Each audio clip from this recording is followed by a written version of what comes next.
We'll begin our unit on ecology talking about communities and populations. A population, by definition, is a group of individuals of the same species that live in the same general area.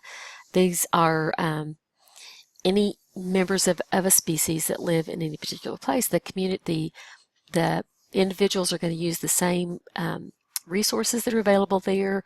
They're going to be influenced by the same kinds of factors of the environment. They will definitely interact with each other. And the definition of the area can be as small as a pond in your yard, or as big as Brazos County, or even larger than that. It just depends on what you're talking about at the particular time. When we talk about populations, oftentimes we need to talk about the population density. That's how many individuals there are per unit volume or area. So it could be, as it says here, the number of oak trees per square kilometer in a forest, or how many earthworms in a cubic meter of soil. It could be any number of different things depending on what it is you're looking at. The big thing to remember is that oftentimes you have a large number that's difficult to count. And so ecologists often use sampling techniques to estimate population densities. For instance, if you're looking at a population of wildflowers in a particular field, you might choose a couple of representative square meters to count the population within that square meter, and then extrapolate the number to the entire field to estimate about how many individuals there'll be. Sometimes estimation is not accurate, other times it's quite accurate, but it generally works pretty well for what we're trying to do here. The big thing to remember when you're looking at this is within the range of the population, the local density can vary a great deal from a big cluster maybe in one particular area of the field, and then other areas may not have very many at all. And so choosing a representative area to count is sometimes more complicated than others. Another thing that's important with populations is the dispersion pattern. That is how the individuals are spaced. The dispersion can be clumped, like where you've got clumps of organisms or members of the population here, there, and other places. Oftentimes unequally distributed, and that usually has something to do with the resources that are available. Uniform pattern is when you've got individuals that are uniformly or evenly spaced. Sometimes it can be by design, sometimes it can be accidentally, but they're generally uniformly spaced. And then a random pattern, it's just unpredictable how they can be arranged. Let's look at some examples. So here on the upper left you see some starfish. These starfish are clumped, and you can see in the little inset circle here there are several different clumps that show the populations of starfish in this particular area. They're all members of the same population. It's just different clumps that are seen there. In a uniform pattern, you can see the individuals relatively evenly spaced, and surprisingly, this is the picture here represents people at a beach. And although you're not assigned a space and it's not really planned to be in a particular pattern, you can see that people have randomly chosen to be about the same distance from each other. And then the final pattern would be random, like wildflowers in a field. It just happens to be where the seeds happen to land. Now, when we also talk about populations, we're talking about how populations grow. And there are several different terms we use to refer to the growth rate of a population. If we have exponential growth, the rate of population increase under ideal conditions, then you're going to see something like this, a really an increasing rate of increase over time. Sometimes this graph is very easily distinguished by a line like this. Other times it might be a steeper curve, more like you see here, or it could be shallower over time. But generally speaking, you're going to see a regular increase in the rate of increase throughout the time. Eventually, this is going to have to level off because these ideal conditions aren't going to last forever. The more individuals there are, the more quickly they're going to use up the resources that are available. Logistic growth is when you have limiting factors that limit the population growth as the population increases. It's like you see here in this S-shaped curve on the logistic growth pattern. When the population size gets to close to the maximum number of individuals that the environment can sustain, then you see a leveling off that occurs there. We call that leveling off the carrying capacity. And by definition, that is the maximum population size that an environment can sustain over a period of time. So be sure to think about the population growth and the growth rate and things that can limit the growth when you're looking at population graphs. Logistic growth is what we normally see in long-term populations in an area. As the density increases, okay, the density-dependent rates of use of resources is going to result in declining births and increasing deaths. So these density-dependent limiting factors are going to include competition for food, shelter, nutrients. It could be something like, not enough space to continue growing. Various things like that can depend. Density dependent is going to be something that's going to depend on the limits are going to depend on the density of the population. Disease and things like that can also be density dependent limiting factors because the spread of the disease is going to depend on the density of the population. In a lot of populations, you've also got abiotic factors, things that are not living organisms that can affect population size that doesn't depend on the density. These are called density independent limiting factors, and this could be things like fires and storms, habitat destruction, seasonal changes in the weather, and so forth. We see a lot of this in areas where humans move in and start creating new neighborhoods and new cities and new communities, or when we see changes in the climate as we see occurring nowadays. This definitely has an effect on the growth of populations in those areas. Some populations fluctuate or go up and down in density in relatively regular cycles. This is called a boom and bust cycle, and the graph that you see here is related to hare and lynx populations in Canada from the mid-1800s to the early to mid-1900s. Here you see the snowshoe hare in black.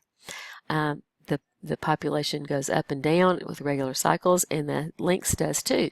The lynx prey on the snowshoe hares, and so when there are a lot of hoat snowshoe hares, as you see right here, then that's going to mean that the lynx population is going to increase because there's more food available for the lynxes. When the snowshoe hare population drops off dramatically, as it does here, perhaps due to a disease or some kind of weather conditions or something like that, the lynx population drops precipitously right behind it. Since there's less food for the lynxes, then that means some of the lynxes are going to die. They'll have fewer babies. The babies they have may not survive because there's not enough nutrition to go around. When there are fewer lynxes, that allows the snowshoe hare population to increase more quickly, and hare is going to reproduce more quickly than the lynxes do, and so you'll see a surge in the population of the hares, and that's shortly followed by a surge in the lynx population. And so these follow each other back and forth. You often see this kind of graph when you're talking about predator-prey interactions. If you're just talking about one species, you can also see the same kind of thing sometimes, especially if it's a species that is active maybe in the wintertime or in the summertime. Here in Texas, we would often see a graph something like this for mosquito populations. So in the summertime, the population is going to be higher. In the wintertime, it's going to be lower. It never goes down to zero, but then it would come back up in the spring and early summer. And so you see almost like a boom and bust cycle for that due to weather conditions for mosquitoes. Now, a community is all the populations of organisms that live close enough together to interact with each other, and the community can be defined by whatever you're researching at the time. So it could be as small as like a gully behind your house, or the animals that live in the field down the road from where you live, to something inside an organism itself. And so it just depends on what it is that you're studying as to how that would be defined. Within a community, the organisms within the community occupy niches. A niche is as the organism's use of the resources in the environment, and this is basically the organism's job or its occupation.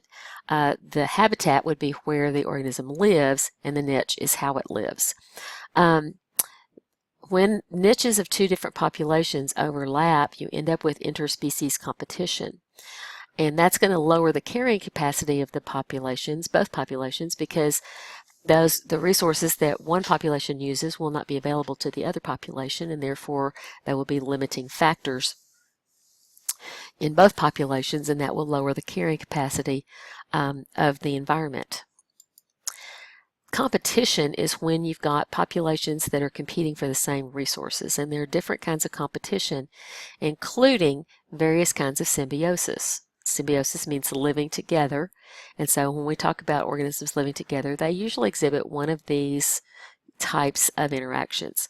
A mutualistic interaction would be one in which both populations are going to benefit from their association with each other. Predation is when you have one species that kills and eats another. Commensalism is when one species gains a benefit from the association, but the other is not affected by it. And lastly, parasitism, when you have a host that is victimized by either parasites or pathogens. So let's look at some examples of these. In mutualism, you've got something that benefits both species that are interacting with each other. This is an example with corals. Reef-building corals have symbiotic relationships, mutualistic relationships with algae or photosynthetic dinoflagellates, and that enables the dinoflagellates or the algae to have protection from the environment and a place to live, whereas the photosynthetic partner produces about half of the energy that the coral polyps use, and so they both benefit from this association. It also makes the corals really pretty here because they exhibit different colors than they would normally. When conditions change in the environment, as is happening in several places now, the temperatures ocean temperatures are increasing, and that affects the corals and the dinoflagellates or algae. And in some places it's reached the point where the corals are actually rejecting or ejecting their photosynthetic partners, and therefore they're not having the pretty colors. This is called coral bleaching, and actually the corals end up dying as a result, and it's related to climate change. Predation is when you've got a predator that benefits from killing and eating the prey. The prey is obviously the loser in this whole thing, and so the prey oftentimes have to adapt using various kinds of protective strategies. Here you see one really good example with the frog right here that's very well camouflaged against the tree. Kind of looks like part of the tree bark or maybe some lichen on the tree. Other organisms can develop various kinds of mechanical defenses, like maybe spikes all over the body, like you have with, say, a porcupine or something like that. Thorns on a rose bush or other kinds of plants that have thorns. Various chemical defenses. Sometimes there are frogs and other animals that produce a poisonous secretion that can make them either poisonous to the predator that tries to eat them or make it taste really bad. There are even animals that mimic, animals and plants that mimic other things that are harmful or taste bad, and even though they aren't necessarily harmful or taste bad, but they look enough like things that do, that the predators often leave them alone. And so that's usually a result of the predator-prey relationship is some kind of adaptive strategy from the prey. Parasites live on or in a host and they get nourishment from the host, whereas pathogens are disease-causing microscopic parasites. When you look at the plant in the picture here, it looks like it's got pretty little yellow flowers on it, but when you look closer, you can see that there are tiny little aphids that are sucking the life out of the plant. One of my students said one time that these are like plant vampires because they're sucking the plant dry. And so this is something that would definitely be a parasitic relationship for the plant that benefits only the aphid.